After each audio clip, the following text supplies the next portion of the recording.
Masih bersama kami pemirsa di Apa Kabar Indonesia Akhir Pekan, dan kita akan kembali lagi dalami mengenai kasus PPDS ini bersama dengan narasumber, ada Mas Uya Kuya, dan juga di Zoom ada Dr. Andi. Kita akan ke Mas Uya terlebih dahulu. Mas Uya, kalau kita lihat artinya ini adanya kelemahan begitu dalam sistem pendidikan kedokteran, atau justru ini malah dengan tidak adanya speak up dari Mas Uya sendiri, justru ini malah jadi sebaliknya? Sebetulnya gini, dengan saya berbicara soal mengangkat kasus ini, intinya justru saya banyak mendapat dukungan dari dokter-dokter, baik teman-teman saya maupun yang saya tidak kenal, yang ke Instagram saya sudah ratusan 2 hari ini.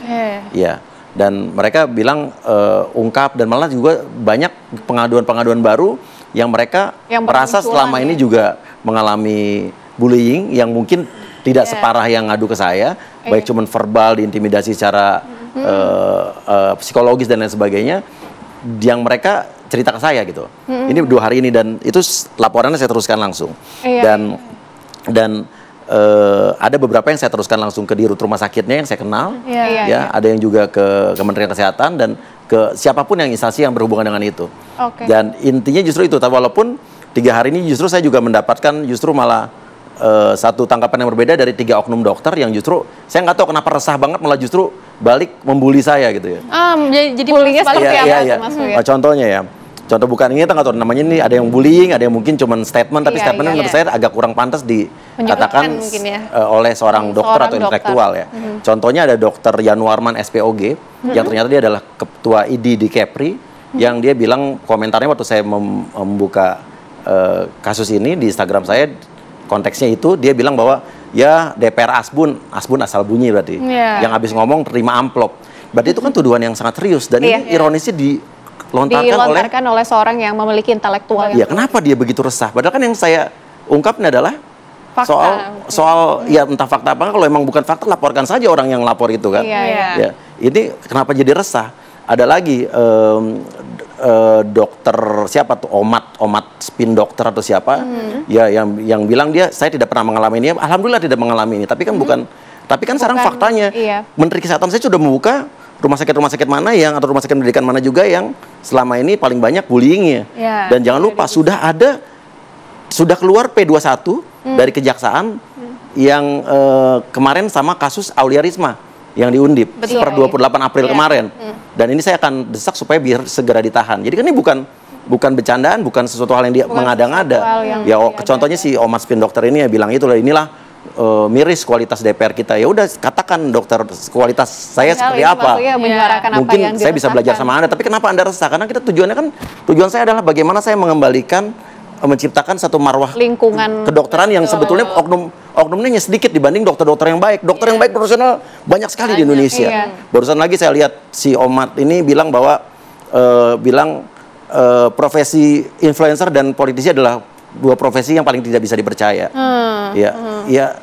Ya nggak apa-apa. Tapi intinya saya baru tahu juga ada seorang dokter yang juga profesinya Juleaders. Ada lagi yang agak menggelikan buat saya. Tiba-tiba di konten saya yang itu ya, dibilang bahwa Uya Kuya nih artis hitam dan keriting, hahaha. Dan saya lihat dari dokter Bahtiar siapa. Saya nggak tahu itu dokter tadinya. Tapi saya posting aja, saya pin di atas. Tiba-tiba ada yang ngasih informasi, ternyata itu adalah Direktur Utama Rumah Sakit Umum Daerah di Malang. Waduh. Itu saya pikir kenapa dokter ini begitu resah saat saya menyuarakan soal bullying ini, yang padahal banyak dokter-dokter yang setuju bahwa ini harus diberantas, karena kasihan dokter-dokter muda, dokter-dokter yang mau belajar spesialis tapi harus mengalami hal seperti ini gitu kan. Maksudnya kita juga ingin mendengar tanggapan dari Dokter Andi. Dokter Andi, ini ada banyak sekali laporan yang diterima oleh Mas Uya Kuya, baik melalui media sosial ataupun secara langsung begitu. Apakah memang dari JDN Indonesia ini pernah mendapatkan laporan yang sama atau seperti apa? Gimana tanggapannya, dokter? Tanggapannya mungkin 3 poin. Mas Uya, terima kasih karena udah akhirnya join to the club ya. Jadi selama 2 tahunan ini memang JDN Indonesia itu fokusnya adalah untuk mengakselerasi transformasi pelayanan kesehatan di Indonesia. Dan itu kenapa kami cukup intens berkomunikasi dengan teman-teman di Kementerian Kesehatan dan juga beberapa stakeholder pemerintahan yang lain. Nah, begitu kami masuk ke ranah bahasan terkait perundungan, apa yang dialami oleh Mas Uya, sebenarnya tim kami itu sudah mengalaminya lebih dulu. Jadi sesama dokter sendiri itu terjadi, Mas. Lagi-lagi kita nggak bisa bilang bahwa ini tuh terjadi dalam skala luas. Berapa mayoritas, apakah ini mayoritas atau tidak, saya nggak akan bilang seperti itu. Tetapi jumlahnya itu tidak sedikit. Jadi dokter-dokter yang mungkin Mas Uya temuin, itu juga yang kami berinteraksi. Dan interaksinya itu nggak enak.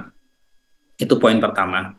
Terus yang kedua, memang seperti ada gap barangkali ya.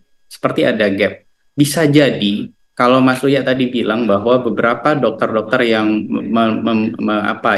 tidak mengapresiasi, bukan tidak mengapresiasi malah, mengapresiasi secara buruk apa yang dilakukan oleh teman-teman di DPR, itu bisa jadi karena mereka adalah korban dari bullying di masa mereka, tetapi mereka tidak mengenali bahwa itu adalah perundungan. Analisis kami selama beberapa waktu ini seperti itu. Jadi orang-orang tuh ada gap yang cukup jauh, yang signifikan banget. Sehingga misal nih kami nih, karena salah satu basic penelitianku juga ada irisan dengan psikologi, Mas Uya, dan teman-teman di TV One dan para pemirsa. Jadi sedikit-sedikit tuh paham lah, tipis-tipis tuh paham lah bahwa ini something wrong, ada yang salah di sini dan kayaknya kita mesti melakukan koreksi.